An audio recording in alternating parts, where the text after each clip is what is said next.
Well, hello, and we'll try and bring Fiona in a little later. But what we'll do now is move to the first plenary, the across the room plenary. This is an opportunity to get the detail of the day underway by sharing some examples of the experience of users and from the front line. Combine that with a look across the 4 nations by way of update. And then I'll invite a few thoughts from leaders in different parts of the sector. Could I then start with some examples? And from the field of homelessness, the principal solicitor at Shelter, John Gallagher, will speak first. John.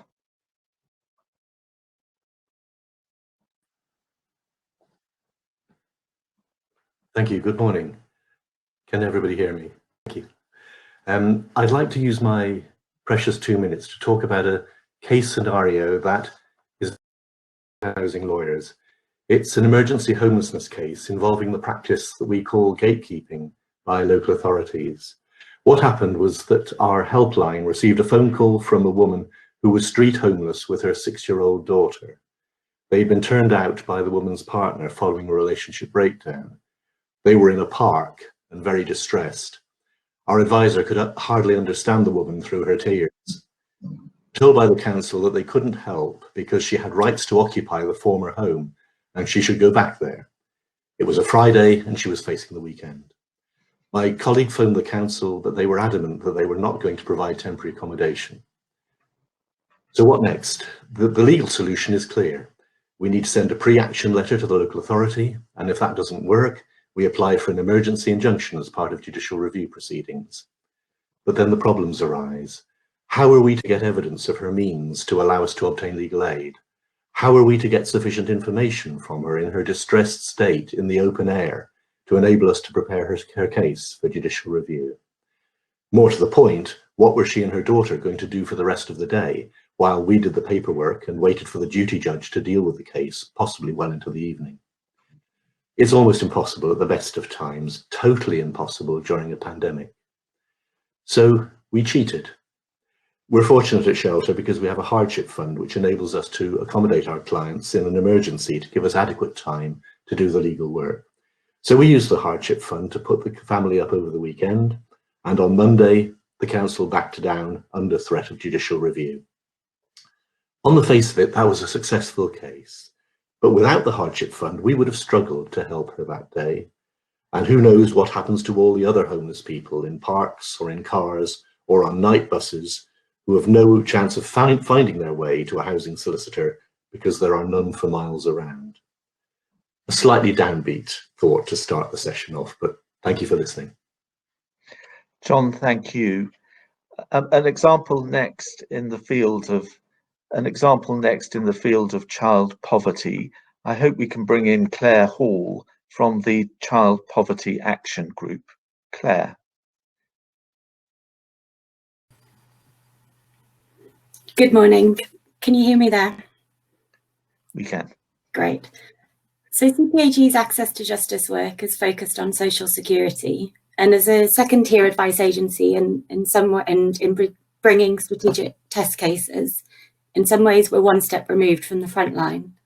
So I want to first acknowledge the huge amount of work and sheer ingenuity which we've seen this year across the welfare advice sector, as everyone has adapted to deliver their services.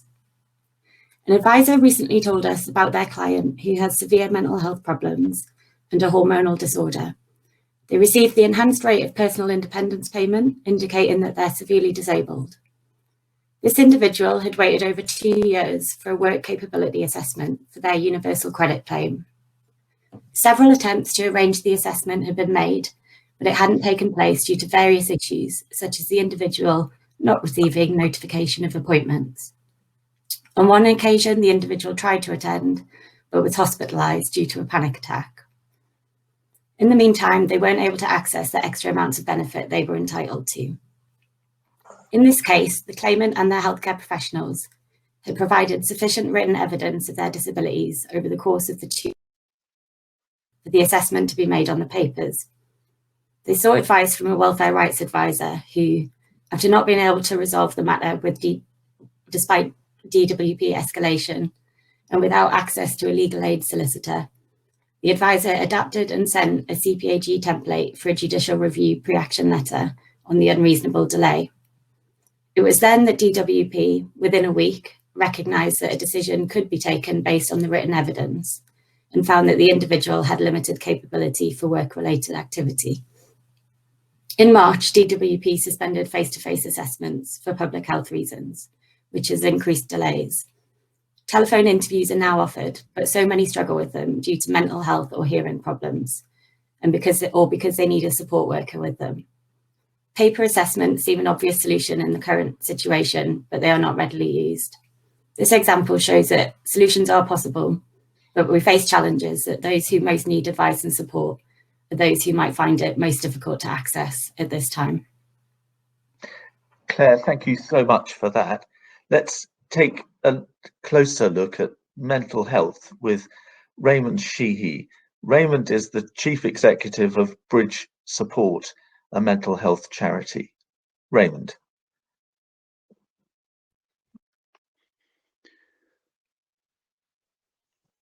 Hello, Robin. Yeah, I just want to spend my time to talk about some areas of really good practice and the power of building capacity.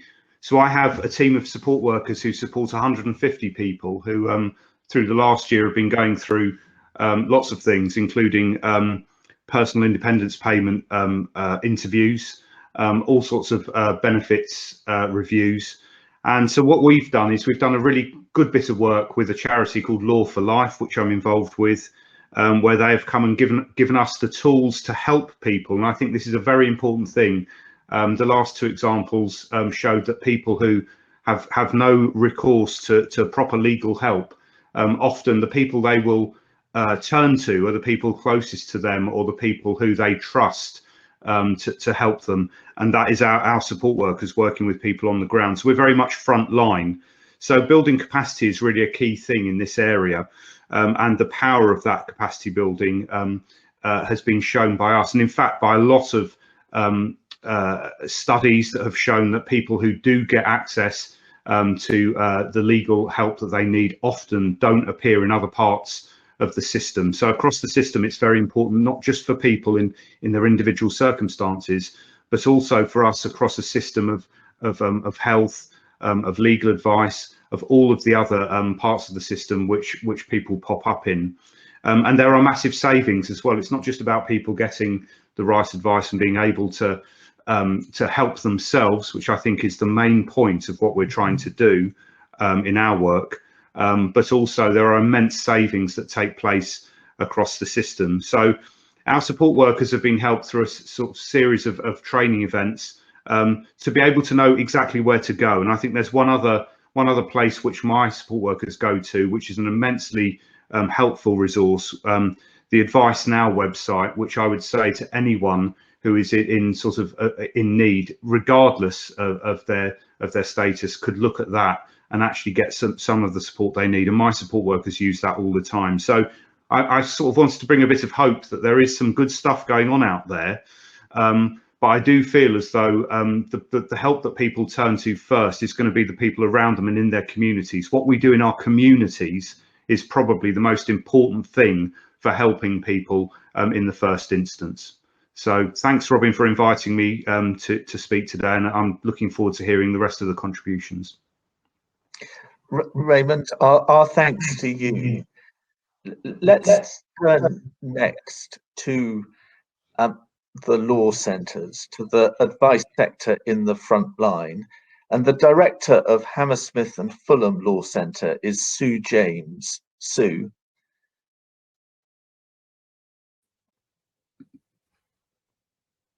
Thank you, Robin, and thank you for the invite.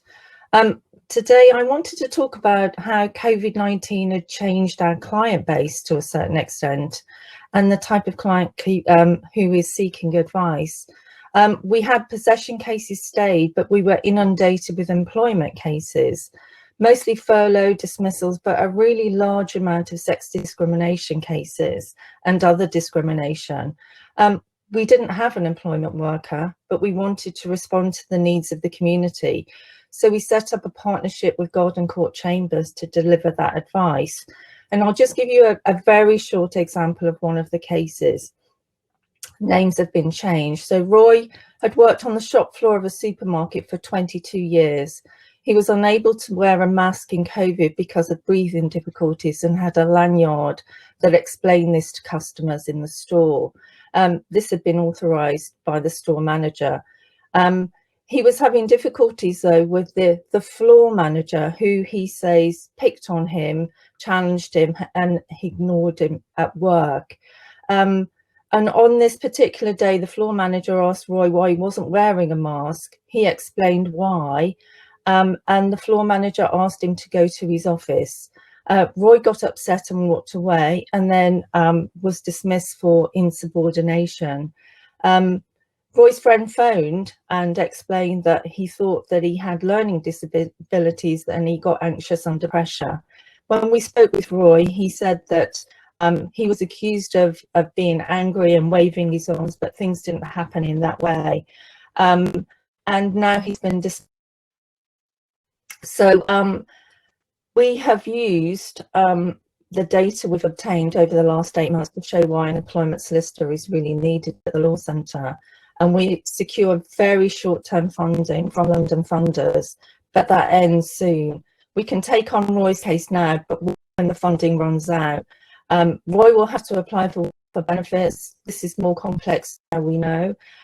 He'll have at least a 5-week wait for universal credit, and he will almost certainly fall into arrears and may face losing his home. I just want to say that our clients don't have single issue problems. They have lifetime events, and we need to treat the whole person. Thank you. Sue, our thanks to you. Next, we'll hear from Meg van Rooyen. Meg is a preeminent expert in debt, which so often is part of the cluster of issues. Sue touching on that phenomenon. As policy manager from the Money Advice Trust, Meg. Thank you, Robin. Yes, we run National Debtline and Business Debtline and give free advice to people with debt problems across the country. Many of our clients have multiple debt issues, as well as clusters of housing, benefits and other problems, as you say.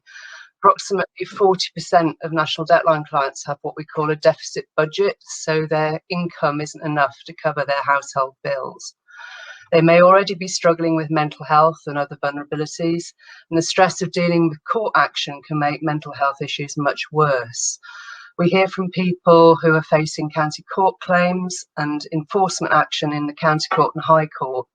We'll give them advice on how to deal with the daunting number of forms they need to fill in, how to suspend enforcement action, make offers of payment, and help them to get fee remission if they qualify. Reform of High Court enforcement and a consistent method of assessing how much people can afford to pay across the whole of the court service would be great steps forward here. We typically see people who don't owe the debt. They might have a debt collector who've issued a claim even though the debt's statute barred. We can give advice on setting aside a judgment, but most debt advice centres don't give legal advice where somebody has a defence or is able to submit a defence for people. So as most of our clients aren't eligible for legal aid, because most debt problems no longer qualify, whether somebody will be able to get that legal advice they need will depend upon their needs and whether there's a local law centre or pro bono advice service that deals with their type of legal dispute. For example, we refer clients to a special scheme offering pro bono legal advice when they need to annul bankruptcy or set aside a statutory demand. So our clients are in desperate need of more sources of specialist legal help, and we really urge everyone to look at the availability of legal aid for debt again, because our clients really, really struggle to deal with any of these issues themselves. Thank you. Thank you, Meg. I'm going to invite Sophie Walker in next, because Sophie will be able to illustrate how a comparatively small issue can have a very big impact. She's the Chief Executive of Just Transcription. Sophie.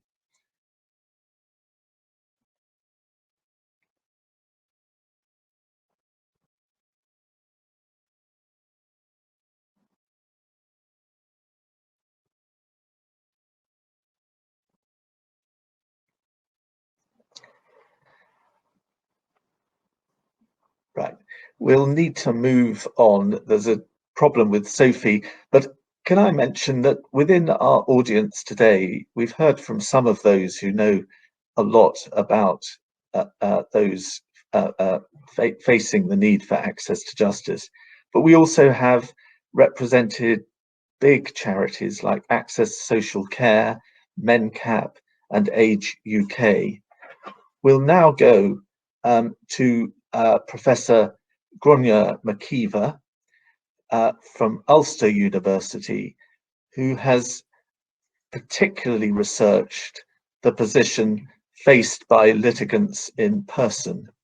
Thank you, Grainne. Thank you, Robin. I hope you can hear me. So I want to give you a vignette of some of the experiences of litigants in person in the family justice system, which mirror those of the problems faced in the civil justice system under the excellent work done by Natalie Byram, and show the kind of mixture of where the need for litigants in person has been met through adaptations and where that need wasn't met or didn't work well in practice. So the pandemic has raised, of course, massive challenges for the court system, including the lack of availability of face-to-face hearings, but there were still some hearings that would have been necessary, and so special arrangements were put in place for personal litigants to apply specifically for an emergency hearing. And so that was a really kind of critical piece, I think, in the thinking of the Department of Justice and the thinking of the court service and the thinking of the Office of the Lord Chief Justice to provide a specific route for litigants in person separate from a route available to represented parties. So that's the kind of what worked well in theory. The practice, not always the case. So we had evidence in, we've just completed a survey which we'll be releasing next week, looking at the experiences of litigants in person in that system. So we had one litigant in person who talked about putting his application for court in by email as he was asked to do so. He hadn't heard back. He phoned the court 5 days straight. He doesn't know how many times he phoned. It was just repeatedly. He got an email to say that the application would have to be done by post, but there was a fee to be paid. He offered to pay it online and was told he had to post a check in. He doesn't have a checkbook. And indeed, my younger colleagues didn't really know what a checkbook was. So the idea of that being a solution seemed to be problematic.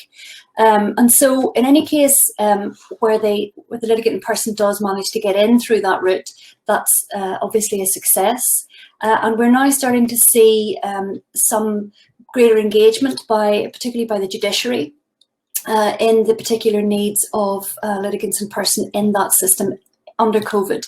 So we had evidence from one of our judges who has specifically changed her practice. She is asking her clerk to send directions out directly to the litigant in person, to contact them, to confirm their attendance and to confirm all of their details, asking them to join by site link, and has recently been indicating a time slot for unrepresented parties for a particular day on a particular time. And again, that's showing initiative to respond to the lack of system support for litigants in person. The issue of SiteLink is it's the web-based system that the court service in Northern Ireland are using for face-to-face, for remote hearings rather.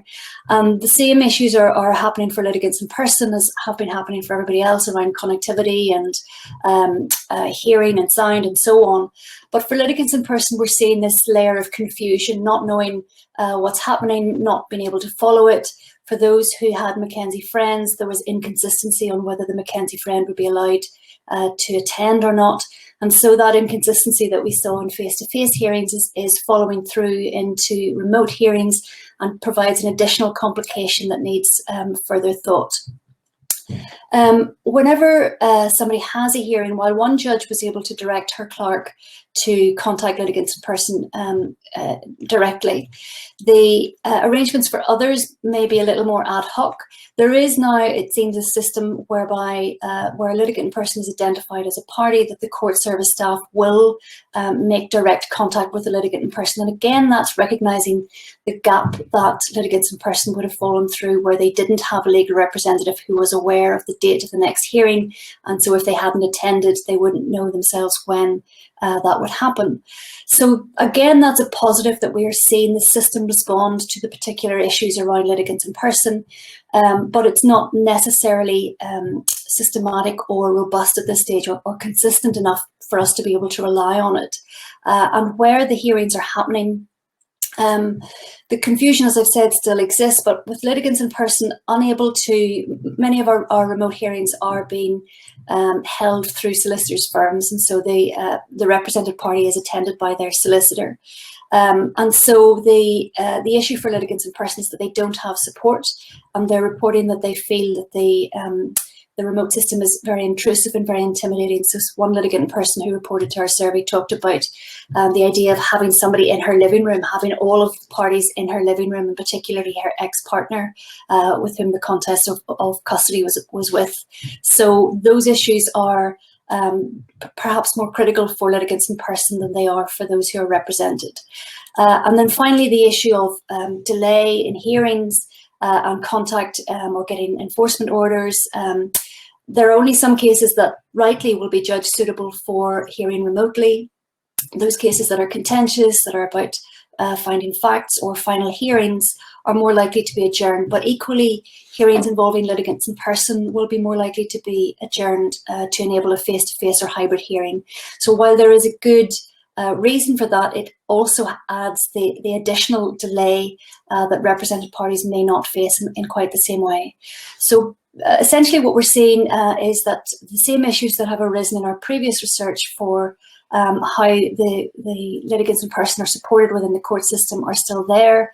And then additionally, the problems that everybody has faced with remote justice, which are potentially more acute for litigants in person. So we have come some way in Northern Ireland to starting to address those needs, but we need some more work to ensure that policy intent and practice can match up. Thank you very, very much indeed, Grainne, including for all of the work that you've put in over the years. You'll have divined from Grainne's accent that her focus is on another of the four nations, and we're now going to hear from the four nations. I'm hoping that Laura Cassidy is with us to speak on behalf of Rebecca Samaras with the briefest of updates from Scotland. Laura.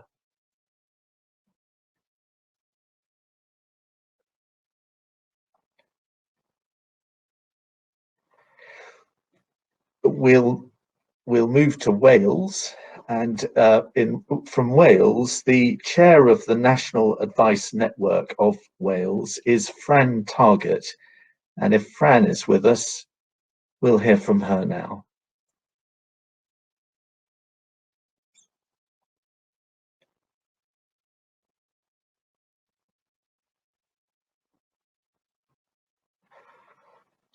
I think we can bring in Laura Cassidy on behalf of Rebecca Samaras.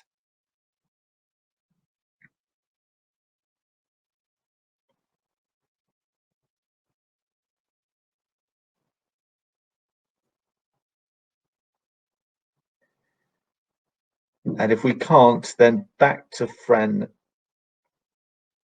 Targett.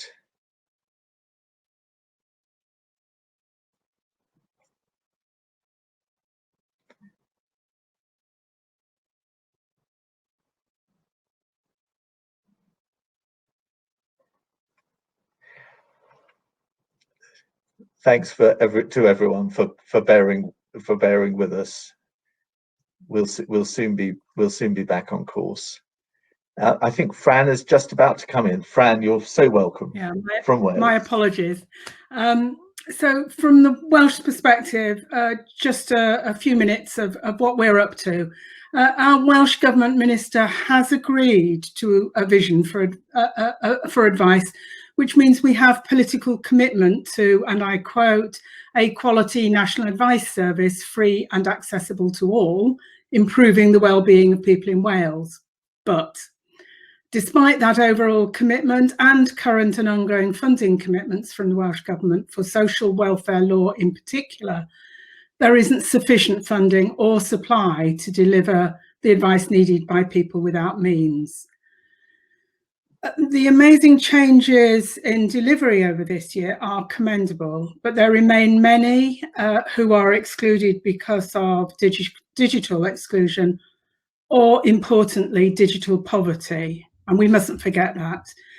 This means that across all subject areas, there are people not able to access, even when there is supply.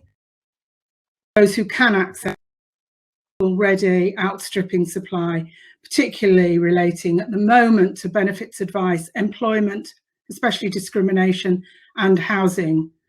And I'm being told that there are increasing numbers of family and domestic violence cases struggling to get access to justice.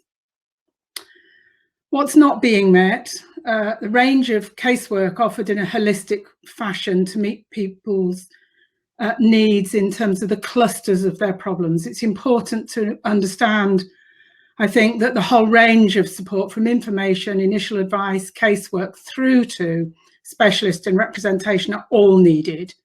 In particular, providers suggest to me there are problems accessing family law and in particular providing advice to migrants, including issues for those who are on that position of no recourse to public funds. What's working? So there are examples of great multi-agency working, giving us a glimpse of what we could achieve working together. It is supported, I have to say, by the Welsh Government's approach to commissioning, expressly valuing collaborative working, and for them supporting the development of 6 regional advice networks, bringing people together in their regions. And as chair of the National Advice Network, we've had made sure we've widened our membership to include not just the advice sector, including law society, not-for-profits, but others with expertise in health, in co-production, from the disability and the BAME sectors. But let's emphasise these are early, but they are hopeful developments. Thank you. Fran, thank you. I think we can now go to Scotland and Laura Cassidy on behalf of Rebecca Samaras. Laura, it's very good to see you. You might be on mute though.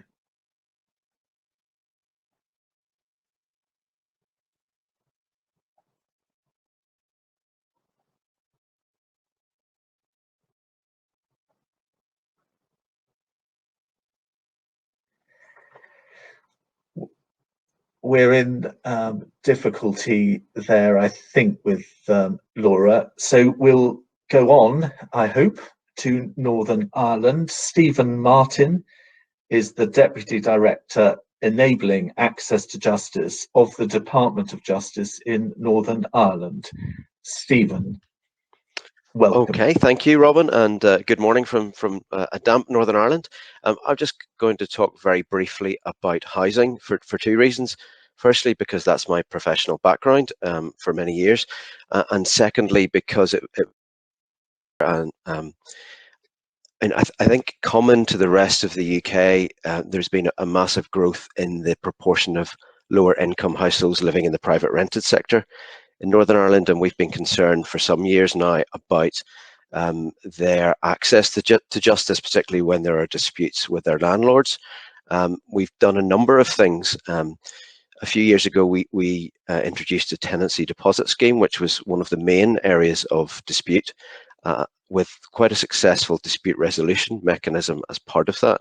And that has really helped, because prior to that, the only alternative to settle a dispute about a deposit was court, and many people simply did not have the means or the wherewithal to access that. I suppose more lately, we've been working in partnership across a number of departments and organisations to improve that service, and we've piloted, launched a pilot this year of a mediation service for landlords and tenants in the private rented sector, dealing with a wider range of issues. Unfortunately, we launched that during the pandemic, so it was to be a face-to-face service by design. However, we've had to adapt very quickly and are using telephone mediation and video conferencing mediation, and early results are really, really positive. So that's on the plus side. That is a partnership between my former colleagues in the Department for Communities, my current department, and the Housing Rights Service. And I suppose we think there are gaps in other areas of civil law where we could use similar approaches. So we're very much using this pilot as a learning opportunity to see what we could do and how we could bring this into other areas. So thank you for the opportunity, Robin, and look forward to the rest of the day. Stephen, thank you very much. If we looked across regions, within the audience, we've got those from Leicester to Lancaster, Portsmouth to Newcastle, Manchester to Worcester, Kiel to Bournemouth, Exeter, Bristol, Cardiff, Leeds, and more. But just to pick two examples, Rachel Stalker from Liverpool will just give us a short update from that part of the world. She's the programme leader for clinical legal education at Liverpool John Moores. Rachel. Thank you, Sir Robin.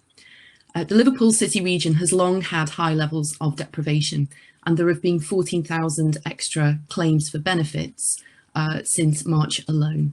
And the financial instability that's been caused to so many households has resulted in increased legal need across a broad range of issues. We've seen this just in the 10 weeks since our LJMU Law Clinic reopened this semester.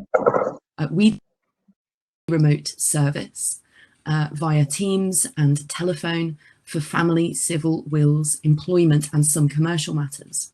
We've advised 46 clients, with half of those being family cases, some of them very urgent. Clients have embraced virtual interviews and their feedback has been 100% positive so far. We've signposted another 85 inquirers in just a few weeks. 40% of those were for employment law cases. The rise in demand there is very striking to us, and it's far outstripped our capacity as a law clinic. So 2 more specialist volunteers will join us next semester, but we expect employment issues to continue to come in beyond a level we can accommodate. Liverpool civil and family courts are big enough, happily, to accommodate distanced in-person hearings, and a support through court office operates there as well. 15 of our students are volunteering there as part of the National Clock Scheme, and they're helping unrepresented litigants via telephone and Zoom. STC tell me their contact numbers have dropped very steeply since pre-lockdown levels, although they are now starting to climb again. So there may be a bottleneck of people who will come forward for help after restrictions are at an end. But it does seem that other litigants appear to have faced court alone, even where remote help was possible. So virtual advice and support is certainly helping many people, and that's been positive, and we'll keep the best elements of that. But we believe that only the most vulnerable can only be helped with face-to-face advice services, and it's our clinic's priority to restart those as soon as it is safe. So to accommodate this, our university's made a substantial investment in the expansion of the clinic, including fully accessible, dedicated premises based in the city centre. Rachel, thank you so much. Let's move to Birmingham and take a judicial perspective. His Honour Judge Carmel Wall, I hope, is with us. Yes, thank you, Robin. Carmel, thanks. Well, at Birmingham Civil Justice Centre, the pandemic brought challenges to us both in terms of reduced court capacity and also very reduced staff capacity. What we have not done well, because of our reduced staff capacity, is that we've had increased delays in dealing with documents and including processing of court orders. And that has a particular and disproportionate impact on litigants in person. because qualified lawyers know very well that once a judge makes an order and sets time limits, that those time limits must be complied with once the order is made. What litigants in person find more difficult to understand is that the time limit runs from that point, and perhaps understandably, they don't understand the need for compliance until they have a copy of the order in their hand. And because of the delays in the court in processing orders, coupled with the postal delays that we've all had to deal with, very often unrepresented parties don't receive orders until the time for compliance may have almost passed. And so they then face additional hurdles in progressing their litigation, having to make further applications for extensions of time or for relief from sanctions. What we have done well is in response to reduced courtroom capacity. And we recognised at an early stage that for cases on the small claims track, which involve a high proportion of litigants in person, we simply did not have the capacity to get their face-to-face cases heard, and that they were going to have difficulty with managing video platforms. We also recognised that with the pandemic, there would be considerable difficulty in unrepresented parties getting advice on the merits of their claims. So we introduced in Birmingham a dispute resolution hearing process whereby a judge would consider the papers and speak to both sides of the dispute by telephone in a short hearing and assist them towards resolution of their dispute. And that worked extremely well. The outcome was that we had a very high level of cases that resolved. And it also meant that where cases didn't resolve, we knew that when they were listed, we would be maximising our limited court capacity because of the very unlikely outcome that they would settle at the door of the court, having already had a full opportunity to do so. So that's an area where we've not done so well, but another area I hope looking more positively where there has been success. And the final headline point I want to make is that we are delighted to have back in our building support through court, which is now operating on a limited basis, giving assistance to litigants both with face-to-face and remote hearings. Unfortunately, though, they're not able to offer a drop-in centre, and it's recognised that there are very vulnerable people who will be dropping through that net. Thank you very much, Robin. No, thank you, Carmel. We'll move to a different dimension briefly, because in our audience today, we have a number present from business and the large law firms and the like. Deloitte is present, Lexis, Therium, UK Finance present as well, and many of the largest law firms, and the IBA, the International Bar Association. But let me invite from Augusta Ventures, one of the litigation funders, its managing director, Robert Hanna, to tell us briefly why Augusta supports access to justice for those without means.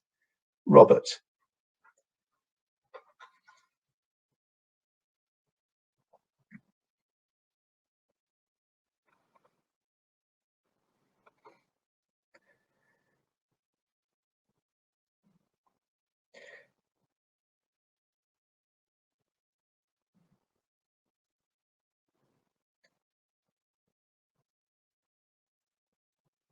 And Robert will be with us, I think, in just a second.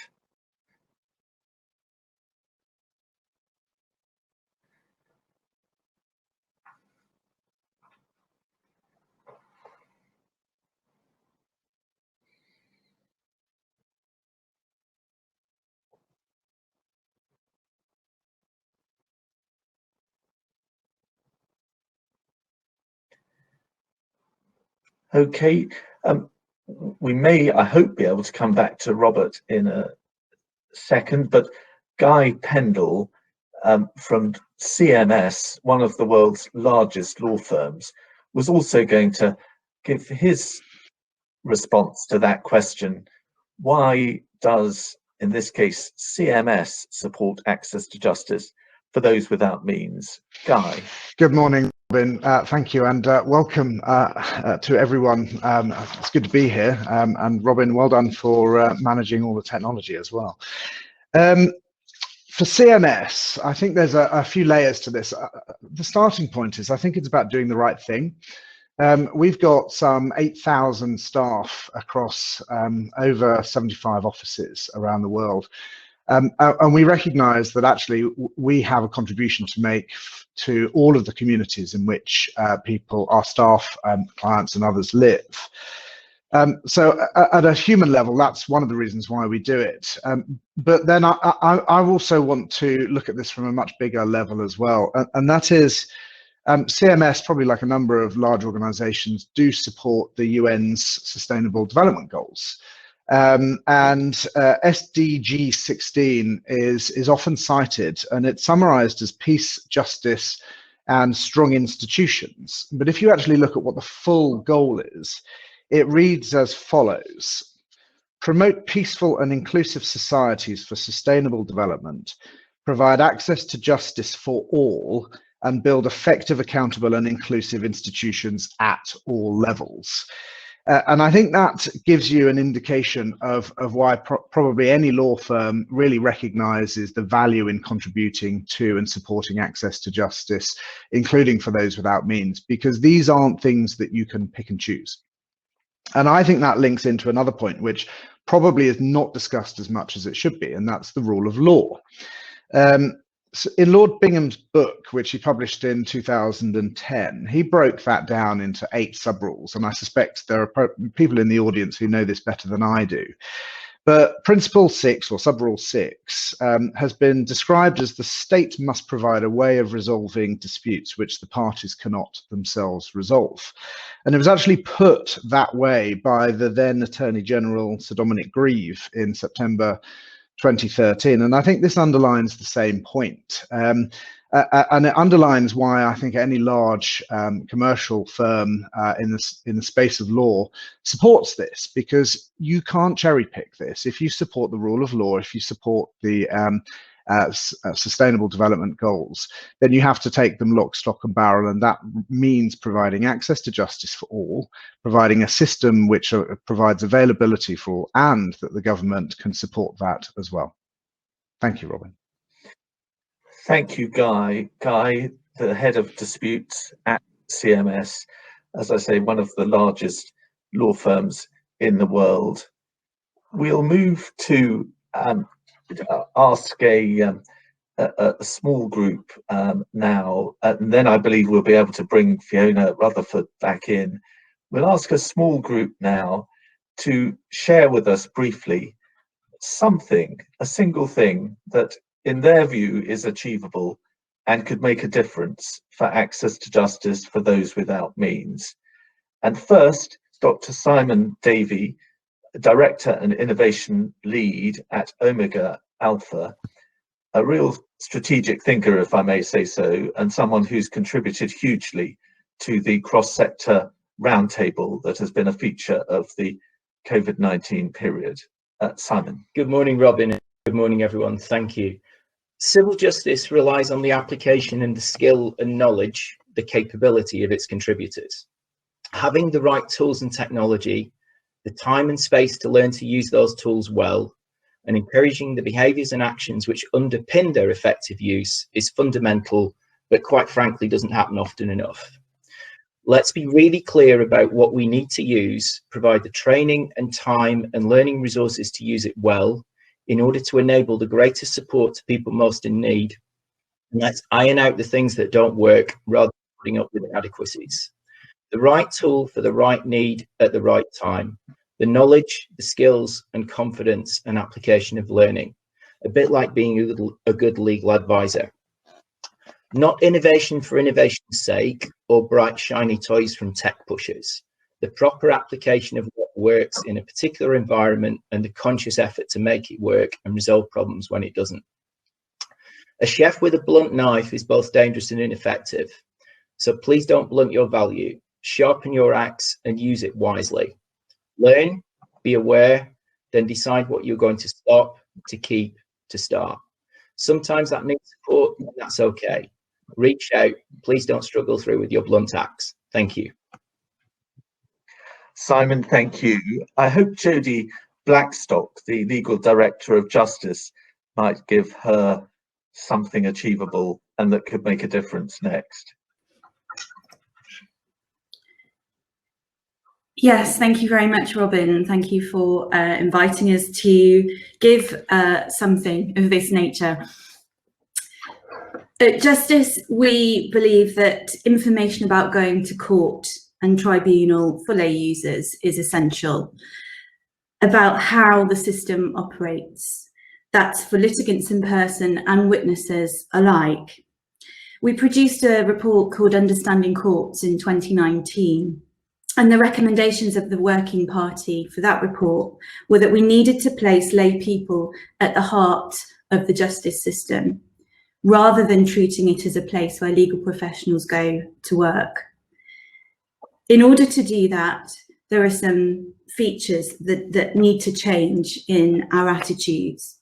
Research shows time and again that people feel confused and daunted by legal process and by navigating the court system. That's also been amplified by the COVID pandemic. But what the pandemic has shown us,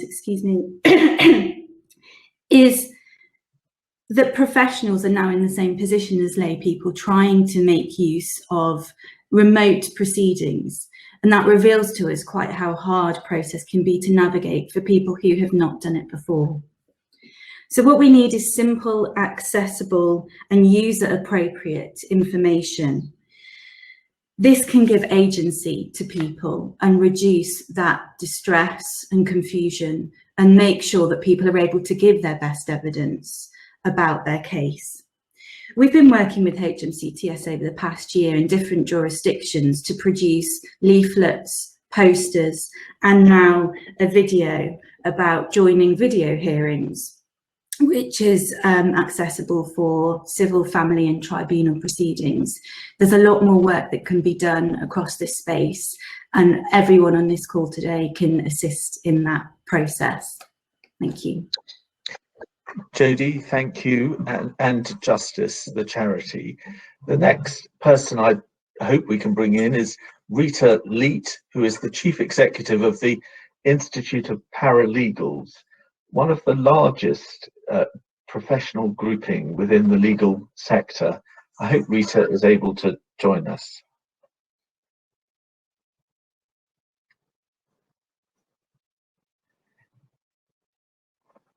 We'll see if we can bring Rita in a little bit later. If Rebecca Hilsenrath is with us,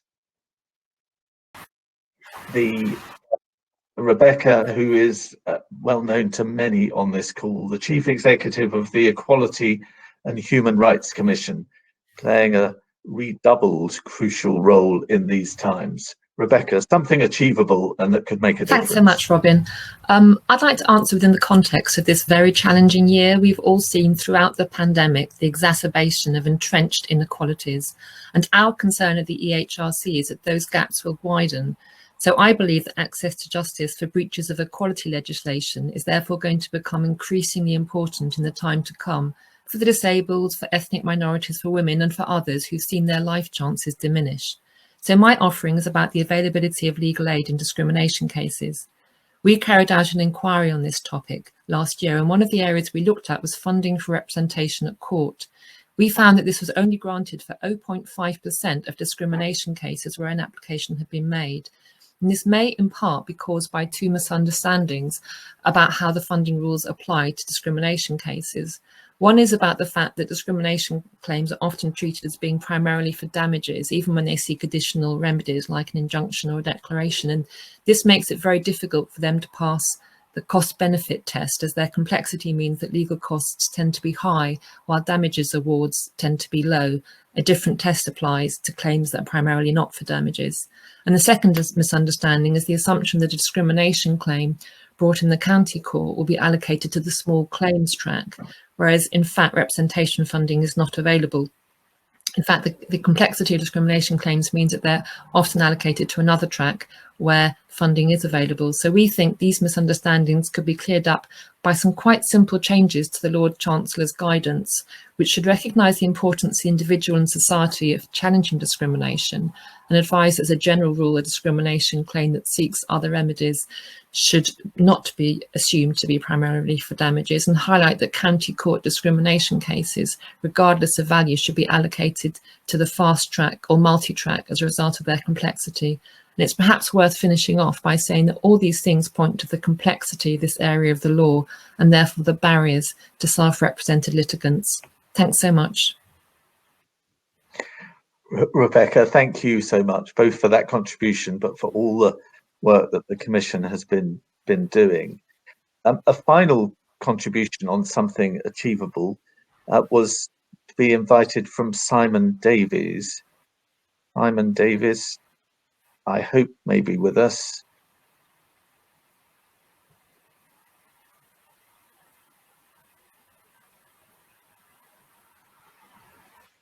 We may have to bring Simon in shortly, or in the course of the day. There are one or two others who I think we'll try and bring in at a good point during the day. But let's go back to Fiona Rutherford from the Ministry of Justice, and I think Fiona is able to join us now.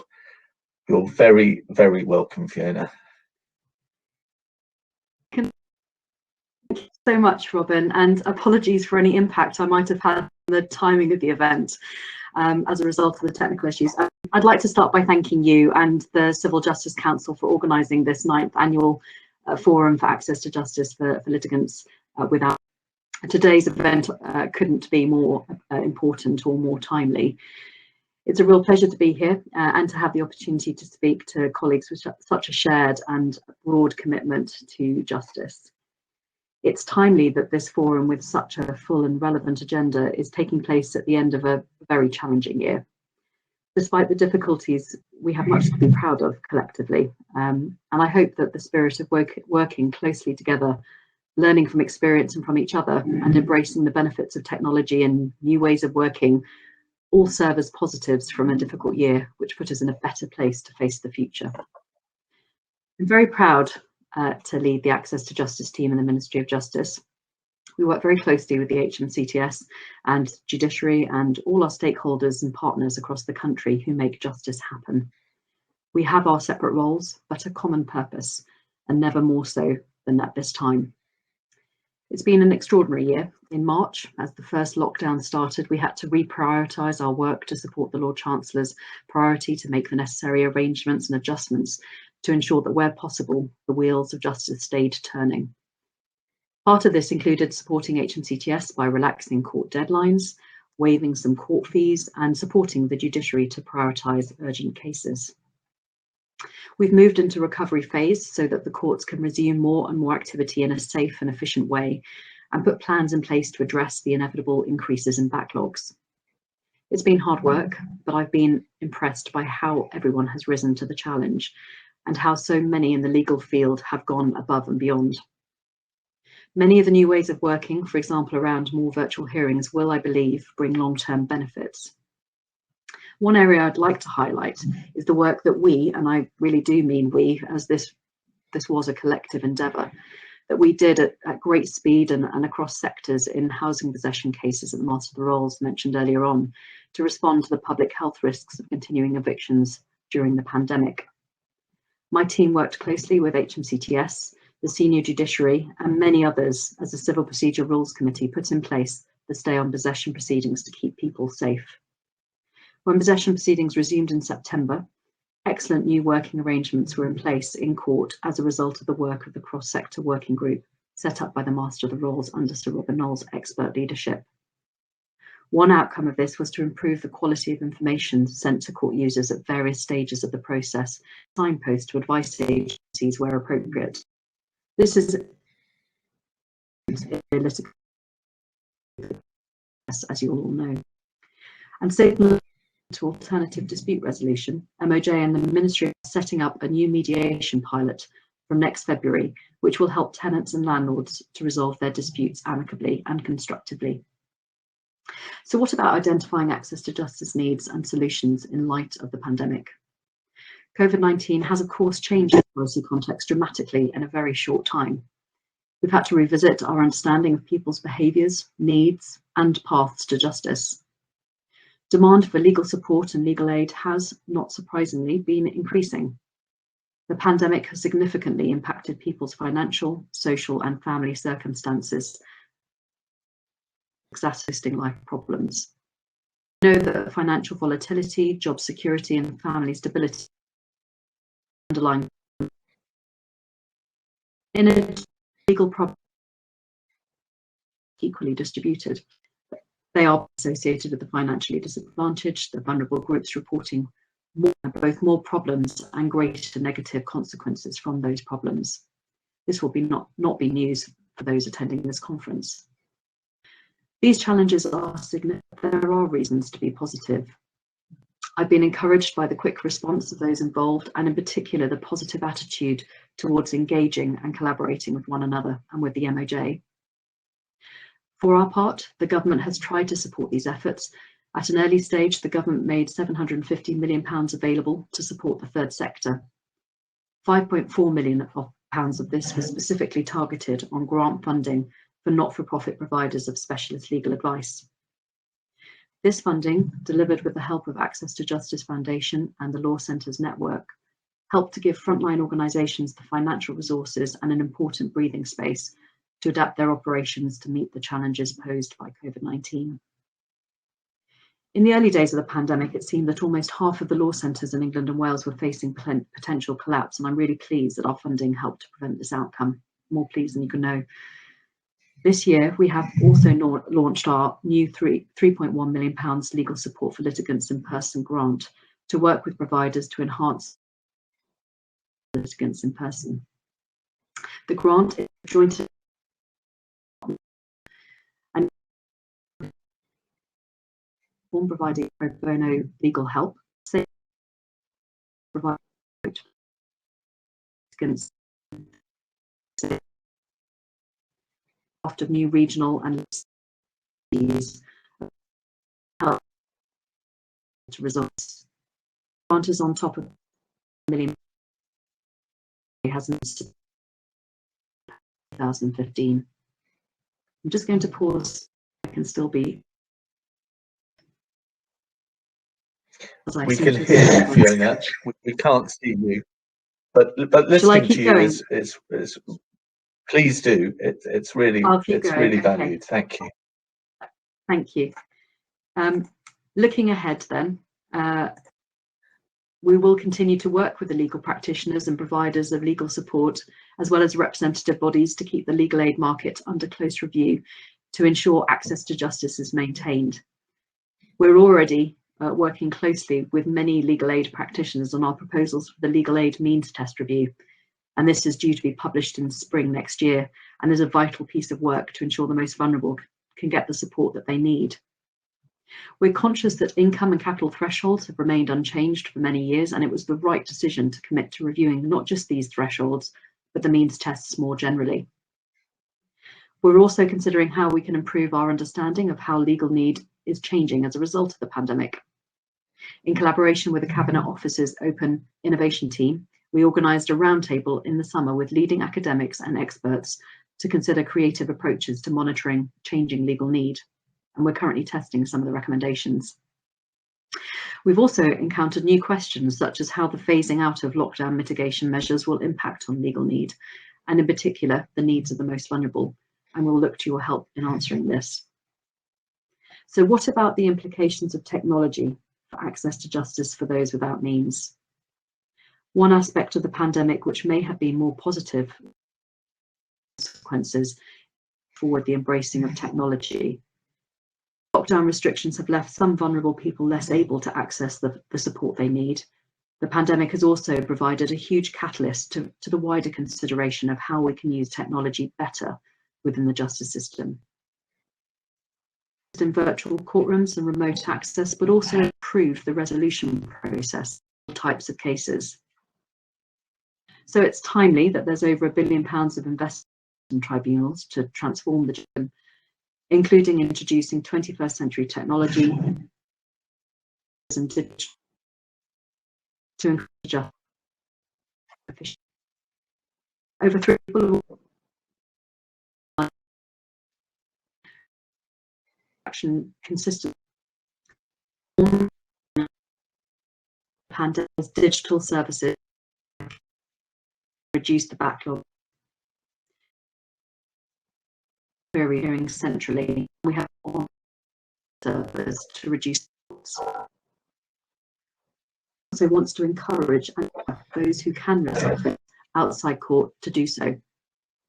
In the family courts, we need to build on measures taken as part of our response to COVID-19, such as the increased availability of online mediation and the launch of the Kafka's co-parenting hub to achieve this. We're also keen to consider what more we can do to improve the offer to separating parents where it is safe for them to resolve their issues outside of court. However, many cases rightly need to be in court, for example, in cases involving domestic abuse or safeguarding concerns, and we're working across the sector to improve outcomes for many of the most vulnerable children and families in our society. It's really pleasing that thanks to the dedication and flexibility of professionals and measures such as remote hearings and increased sitting days, productivity has recovered well, particularly in public family law.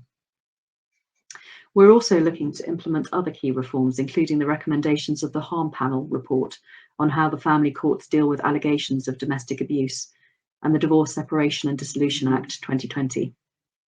We are very grateful to the Civil Justice Council and to His Honour Judge Barry Cotter in particular for their report earlier this year on vulnerable witnesses and parties within civil proceedings, which has been so important in helping us frame the protections in the Domestic Abuse Bill, which has its second reading, I believe, in the House of Lords next month. It presents positive progress, but signatures remain. Digital exclusion is common. 1 in 12 adults, that's about 4 million people, have poor digital skills, and groups associated with digital exclusion commonly experience legal problems. It goes without saying that we therefore need to ensure that an increasingly modernised justice system does not neglect or leave behind the needs of such individuals. Determining an approximate mix of services will be key to this, and face-to-face intervention for those who cannot access legal aid and legal support via other means will remain necessary. We're also conscious that there are opportunities to improve how we collect and use data, as the Master of Roles referred to earlier on, and it's in everyone's interest to work together on this, as better data will enable all of us to design better services to meet the needs of everyone. In conclusion, I'd like to close by paying some tributes and looking forward. This is the Master of Roles' last National Forum, as we know, and in wishing him well for his retirement, I want to acknowledge his leadership and huge contribution in this area as chair of the CJC and beyond. Under his direction, the CJC prioritised research into the impact of the pandemic on civil court users, and I've referred to his vital role in setting up the Possession Working Group led by Sir Robin. Fortunately, Robin is not leaving us. He's been here from the start. Indeed, this forum is his initiative, and his energy and determination are well known by us all. This forum would not have been as successful as it has been without his heartfelt and long-standing commitment. My thanks, Robin. It is a pleasure to welcome Sir Geoffrey Voss as the new Master of the Rolls from January. He brings great expertise and a particular interest in how technology can improve access to justice. I've already met Sir Geoffrey, in fact we met yesterday, to discuss his vision for civil justice, and we share much of his agenda, for example, on how evolving new online dispute resolution mechanisms can help to further access justice for all. We look forward to working in a spirit of partnership with Sir Geoffrey on that shared vision. But above all, I want to emphasise the debt we owe to all the participants today, in whatever field, for your important and particular contribution. This may be a virtual event, but the work that is being done to support people is very real. I thank you on behalf of the government, and I wish you all the best, not only for a very stimulating and successful conference today, but in all the work that you continue to do to improve access to justice for those without means. Thank you very much indeed. But Fiona, thank you to you. Fiona, the Director of Access to Justice Policy at the Ministry of Justice, so important to hear her overview, but also This is a Fiona that leads by personal example. It has been a privilege to discuss so many things with her, but also to have her company when, for example, we're down looking at how things are operating on the ground in Exeter. She's there. It's tremendous, and we pay tribute to her, but we also pay tribute to the officials that work with Fiona. And I am delighted, we all are delighted, that so many government officials are present today from across the 4 nations and across not just one department, the MOJ, but several department and government agencies. Thank you to all of them and to their colleagues. We will now take a short break, just 5 minutes, before we come into the next plenary. And what I've asked to invite you is not to come out of the programme overall. If you could simply keep your camera and microphone switched off, and when in 5 minutes time, please click on the line for the next plenary. You'll need to leave this one and click on the next plenary. So looking forward to seeing you in 5 minutes time, and thanks for the patience so far. I'm sure we'll need a bit more, but thank you for all the patience so far. Thank you.